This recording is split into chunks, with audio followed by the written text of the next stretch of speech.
Hello everyone, I'm Rebecca and welcome back to my sewing room. So before we get started into today's project, which is, yes, finally returning to Cinderella, I know, right? I actually have a special announcement to make.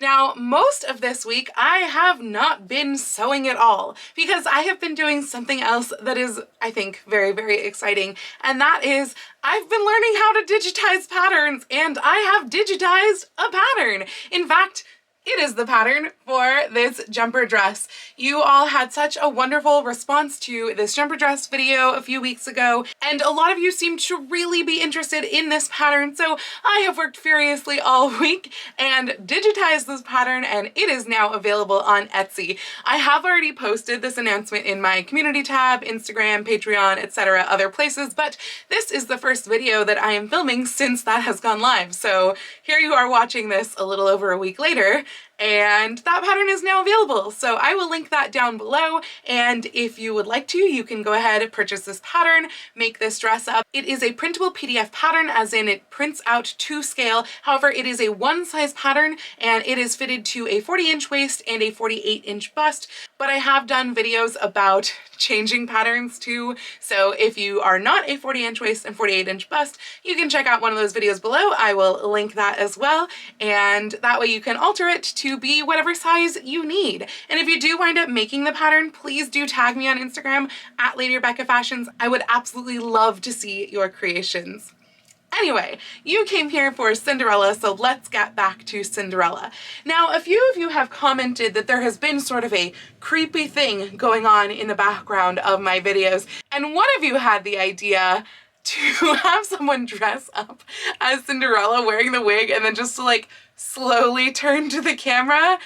Yeah, I'm not gonna do that because I don't want to give you all a heart attack. And guess what? That wig isn't gonna be on there anymore because that's what we're doing today. We are styling the wig into the 1830s. So it's been a little bit of a while since I styled a wig. The last time was for my 1890s Elsa outfit, which I will link that video down below if you want to go check out how to style an 1890s Elsa wig. But this one is going to be an 1838 Cinderella wig. So the main thing that we're going to do here, keeping in mind that this is Cinderella's pink dress and not her blue or silver or white or whatever color that other dress actually is that Cinderella really has just kind of a down-ish, like a long bob when she wears her pink dress, and she wears it with a little white hairband with a little bow on top. So I'm going to try to figure out some way to incorporate that hairband, but because her hair is otherwise down, it kind of gives me a lot of opportunity.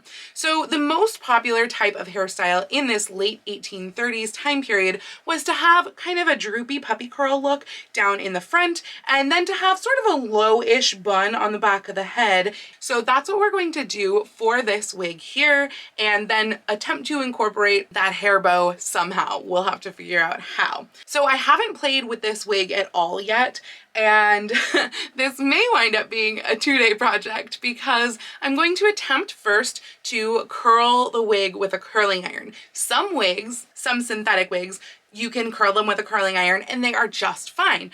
Others will melt. So I'm going to test an inconspicuous place on this wig, figure out if this is a melting kind or a not melting kind.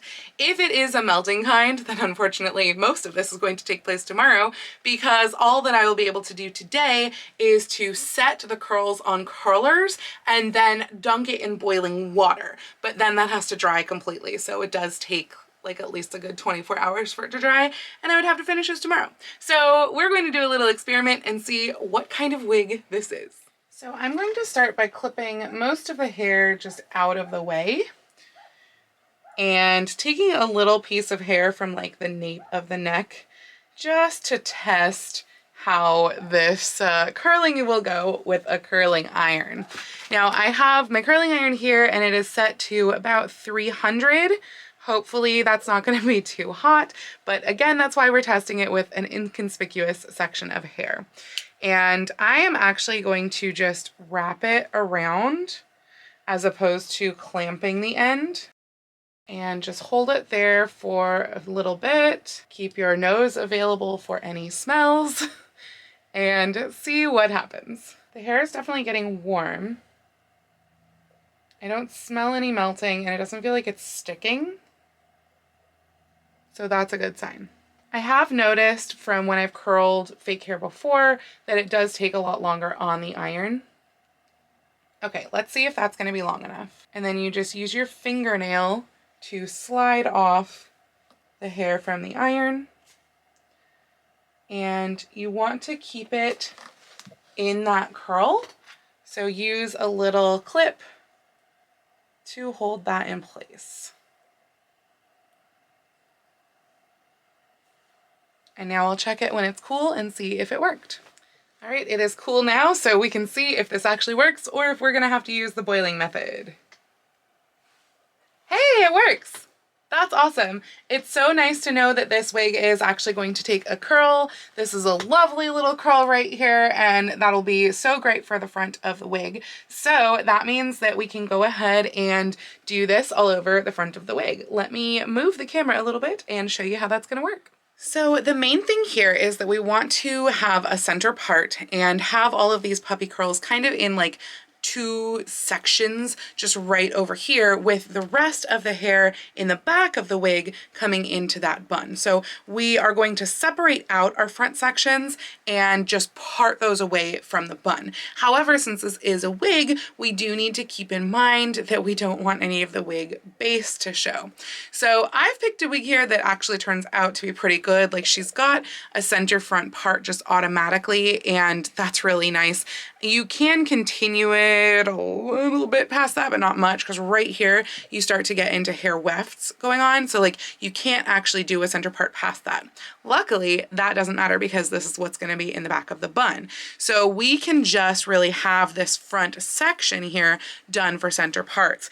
And the interesting thing about this wig in particular is that the front of the wig here, the way that the hair is done on its wefts, which a weft is like this piece of hair where it's all connected to, is that the front right here is done on vertical wefts. You can kind of see that weft running right here. So it's a vertical weft.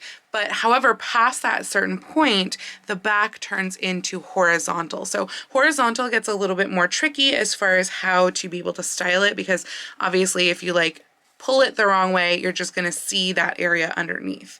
And one of the issues that I'm having right now with this wig head is that I had brought her hairline back to approximately where, like, you know, a human hairline is gonna be. However, this head, which is like a canvas wig styling base, it is not large enough to do that. That's why we were getting this wrinkling over here. So I'm actually going to need to pull this forward in an attempt to better fit the wig to the wig head, just because it's going to be a lot easier to style it when we don't have wrinkles in the base. Because if you style a wig and you have wrinkles in the base, and then you go to put it on your head and your head's a lot bigger than this canvas head, that wig is not going to fit you. So it's best to just try to smooth it all down first, pin it if it's necessary, but to get it to fit, even if it's that you're pulling the wig forward, that doesn't really matter as long as you remember that you have pulled it forward. So since I want to make sure that the back, those wefts are going to be covered as it goes to the bun, I don't want to take anything past a certain point, because I want some of this hair from up here to be able to kind of swoop back into that bun. Luckily, we're doing that kind of a low bun. If we were doing a high bun like early 1830s, it would be honestly much more difficult to do with this hair, but because it's a low bun, it really shouldn't be that much of an issue. And I can always go out and buy extra hair for the bun, or you can do one of those hair donuts for the bun. That'll help if you need some more hair back here, because I've got a lot of length in here, but to be honest, there's not a lot of volume up top here on the wig. So basically the way that I'm parting this is that I'm trying to make sure that I'm always in front of where that horizontal weft starts, because I don't want that line. You also don't have to part it like this is a line part. You can kind of part it so that you're getting hair pulling from both places, just because that's going to help hide a little bit that weft divide. I'd say that's a pretty good part right there. And so this section right here, this is all going to be curled into those puppy curls, and we're going to do the same thing on the other side of the wig, and I'll just kind of clip that out of the way, curl all of that up, and then I can go ahead and style the bun in the back and figure out what we're going to do with that headband situation. So I'm going to do that now. Make sure when you're taking the hair to curl that you're taking pretty small pieces, particularly with hair that is this long, because you're really going to have to wrap it a lot of times around the curling iron. You don't want to not be able to heat up the entire section.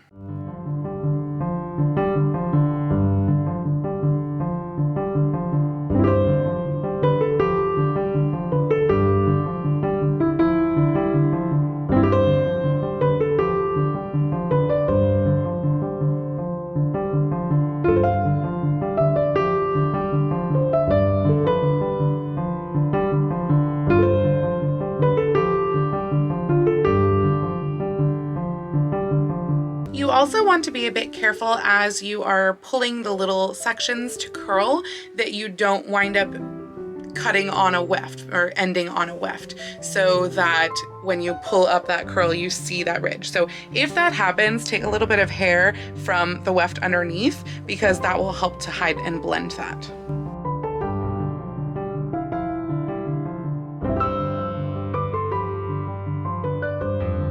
I'm going to go ahead and do the rest off camera, because otherwise this is going to eat up all of my memory on my camera card, and I think you get the idea by now. And that is all of the front parts curled. Now, you might notice that some of these clips, some of these curls have 2 clips on them, and that is probably because I just had a little bit too much in that section, and it was just too much for one clip to hold. It started kind of gooshing out the other side and wasn't holding. So I put one on so there would be one facing from each direction, and I did have to do that in several different places around the face. So now that we have the curls on there, I can just let those cool. Most of these I actually did quite a while ago at this point, because then I took a break, and then I just finished this side here. So these are all definitely still hot on this side. So over here, now we can start working on the bun. Now, the hardest thing about working with wig hair is that it is really slick and it's also really heavy. So it can be difficult to kind of put a lot of wig hair in one place on the wig, because then while you're wearing the wig, it's going to want to pull backwards. So this might be a matter of trial and error to see where and how we can get this hair to go into a bun and stay put. The other thing is that although we have been working with it leaned forwards here on the head, we do want to kind of get an idea of where the bun is actually going to sit. So at this point, I'm going to need to pull it back a little bit. This is where it's like, it's so much easier to style hair on a head as opposed to a little weird shaped wig head. Yeah, but anyway, let's go ahead and start working on this bun here. In starting with the bun, I am going to put some T-pins down here at the bottom edge as well, just so that I can kind of keep this as straight as possible. And by this, I mean the under structure, as straight as possible while I am working on the bun. I don't want it to pull up and again make it so like this doesn't actually fit a head. So I'm going to put a T-pin in either side. So for this area, we want this bun to go just about here, and I'm going to attempt to do that first just using the hair in the wig, because there is still so much hair that I may not need to use any sort of rat or other type of form within there to get that bun to hold. What I probably will do though afterwards is to put kind of like a hairnet type situation on there. Now, my first thought is that it's going to be easier to do this with braided hair. So I think I am going to actually start by braiding the hair, and I'm going to start the braid off with a ponytail to just keep it in place so that we can kind of help to distribute the weight of all of this hair. You want to make sure when you're gathering hair from a wig, like I mentioned before, you don't want to make it too small for your head. You also don't want to make it too tight for like the base of your neck or anything too. That's part of that. So, you know, you don't want it to like pull up and show your hair down below. If you can have it loose down there, then that's better. Especially because if you are noticing with this wig, she's got all sorts of these really funky baby hairs down here at the neck. I don't like that at all. That just looks weird. They're like super stick straight. It's just strange. So if those are going to wind up showing, I literally will cut them off. But I'm also going to just kind of try and pull out the ponytail as much as possible, both before and while and after I make the ponytail. Actually, scratch that. It's going to be so hard to make this all stay in the right place. I'm going to make the ponytail in 2 separate ponytails, one from above and one from below, and that way we can hopefully distribute the weight a little bit better with that method and get the bun where it wants to be, or where it should be. It really doesn't matter to me that this is uneven on either side either, because I am going to be incorporating the rest up, but I'm just not doing it yet. I'm going to separate this ponytail into 3 sections for the braid. And I'm almost going to do this a little bit like a French braid, where I can take some of the hair that I did not already have in there and just loosely incorporate it.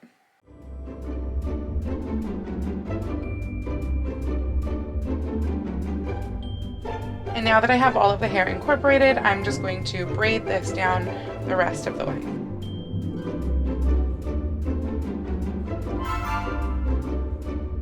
And secure that end with ponytail. Now I'm going to loop this over itself to kind of keep the bottom loose, but wrap all of this so you don't see the ponytail, you don't see the gappiness of this French braid. Wrap it all into a chignon. Bobby pin that in place.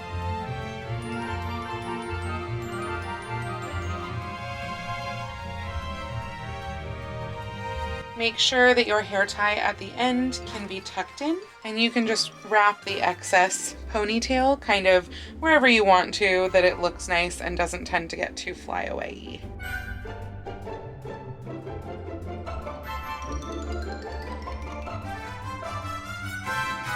Now, as you can see right here, the hair is really going to fight having bobby pins in it. It's just so thick. So you want to make sure that once you do get your bobby pins in place where you want them to be, that you cross your bobby pins so that you have 2 bobby pins going across each other, ideally with as much as possible of the pin hidden within the hair.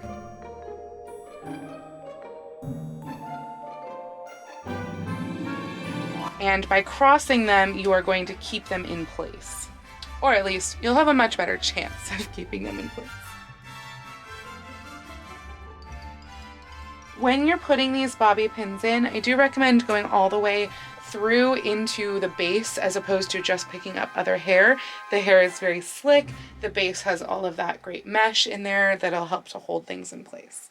So as you may be able to tell, this wig is kind of just rejecting these pins left, right, and center. I may have to go off and search for some actual hairpins, which are little U-shaped pins that work differently to bobby pins, but sometimes are better for wigs, and that may be what I wind up doing. The other thing, honestly, is that this bun is just looking a little small, so it may actually also be that I need to run out tomorrow and get some fake hair to go around this and to add to the bun, or that I don't want to do this braid at all. Maybe I want to do some sort of a different style bun on the back of this hair. But all of that said, the front now feels cool, so I think we can go ahead and release the curls on the front, just see how they do. Honestly, I wouldn't be surprised if some of them have to be cut for length, because we don't want these front curls to be too long, and some of these, because the hair is all the same length on this wig, some of these just may wind up being a bit too long. It's almost a little bit of a mullet style, like shorter in the front and longer in the back. For honestly a lot of historical hairstyles, that kind of mullet style is necessary. But overall, these are doing pretty well here.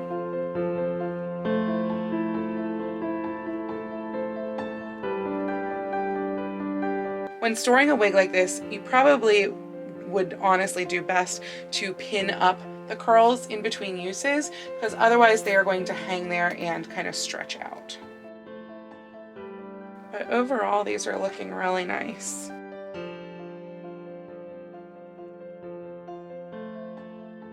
Frankly, they're also not even looking that long. So I may actually not wind up having to cut any of these curls for length.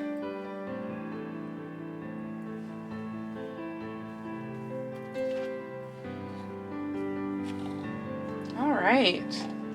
Look how cute that is. I am super, super happy with the front of this wig. I think the back may still need a little bit of work, and this is something that I honestly won't be able to tell really until I actually put this on my head either, because I don't know yet how much this needs to get pulled out and down around the nape of the neck so that my own hair doesn't show underneath the bottom of this wig. That is kind of the challenge with updos. So that means that really the next thing is to look at what this will look like actually on my head. But before I put this on my head, I do also want to trim down the lace. So I'm just going to trim this lace down so there's just a tiny bit around the edge here where the hair is tied in. Let's make sure none of this hair gets in the way.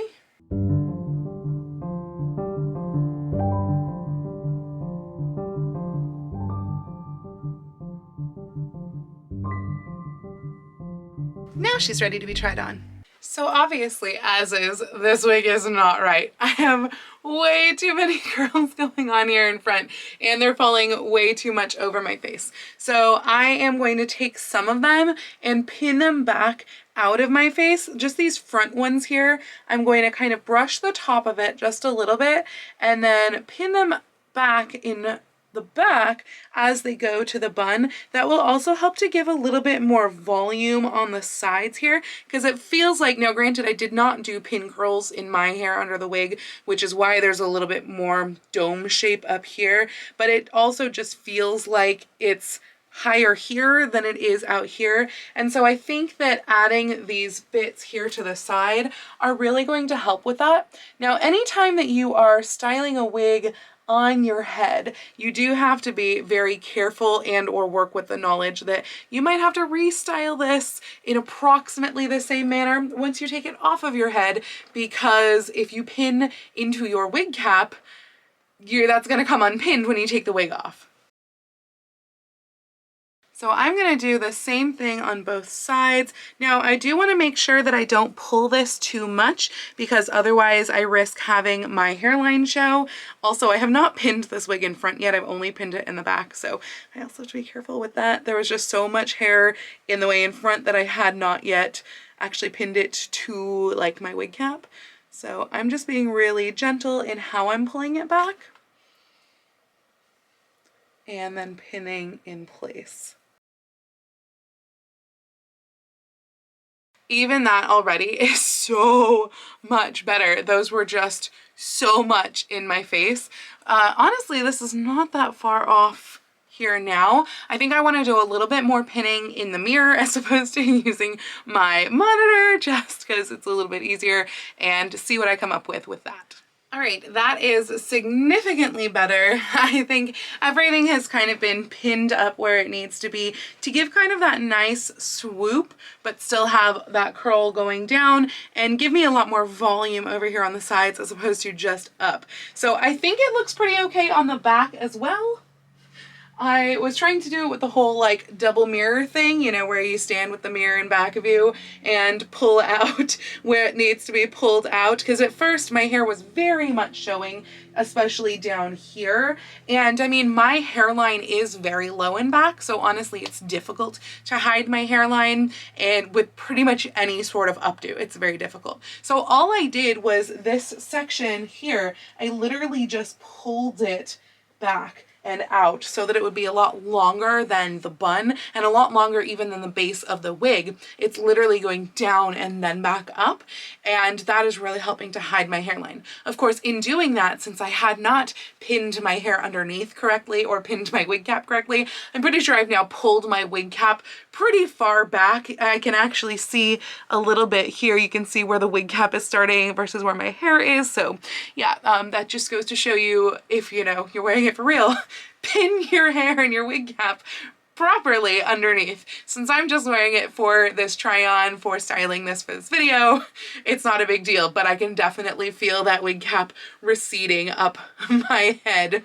So really that means that the only thing is to see if we can figure out how to do that ribbon sort of finish. So I have one ribbon here. I'm honestly not sure that this is going to be wide enough. I feel like I want a wider ribbon, but naturally of all of the countless ribbons that I have, I don't seem to actually have a wider white ribbon than this. So this is gonna have to do for today. I'm just going to kind of tie this around and have a little bow up top. Now, of course, this is not something they would have done historically. It's just not a thing. I have seen one sort of thing where there's like a flower crown, but it really goes more like this angle. So I might try to mimic that angle with the ribbon and see how it goes. I don't know. I'm going to try this in the mirror and I will be back in a second. So I've cheated a little bit here because although I really don't have any lengths of like 1/2 inch wide or 1 inch wide ribbon, I went and I used the narrow ribbon around my head, but I actually stuck the bow of that down here. And then this is like a tiny, tiny bow that I had that I pinned on. It really needs to be a bit larger than that. So I think that for the final, I will go ahead and just go and buy some wider ribbon, probably some like 3/4 inch wide ribbon, and make the headband and bow out of that. I honestly don't really feel like it adds much to it. It doesn't feel historical. It feels like I'm going for a Goldilocks thing with the bow. So it's also entirely possible that I will leave out the bow entirely just because it does not feel like it goes with this look. Or I guess one other option, if I still want to at least hearken to the bow but not do a headband, would be to do a bow kind of perched on the top of the bun. I think that would be a good option that would be more historical but would still harken back to Cinderella's bow. So I might see in my final styling once I actually, you know, finish this dress what I will do, but I think this is really great for now and I'm happy with how this is looking. I think it's definitely giving Cinderella vibes while at the same time being very clearly late 1830s. So I am quite happy with how this wig has turned out. Not too bad for a day's work. Anyway, if you liked this video, please go ahead and click the thumbs up icon. And if you'd like to see more videos like this from me, please go ahead and click subscribe and the little bell icon to be notified every time I post a new video. I promise I will be going back actually to the Cinderella dress next week. So please don't miss subscribing because then you will miss the rest of Cinderella. And if you haven't seen the first 2 videos on Cinderella, I will link those down below in my Cinderella playlist. I do post 2 videos here on YouTube per week, normally with sewing vlogs on Tuesdays and then other costuming content out on Saturdays, but I post every day over on my Instagram, so please go follow me on Instagram. That's at Lady Rebecca Fashions. And if you'd like to support all of the work that I do on this channel, I do have a link to my Patreon and my Ko-fi account down below. And I'd like to give a special shout out to my Edwardian level patrons, Heidi and Sharon. Thank you all so much for watching. Have a wonderful week, and I will see you very soon in my next video.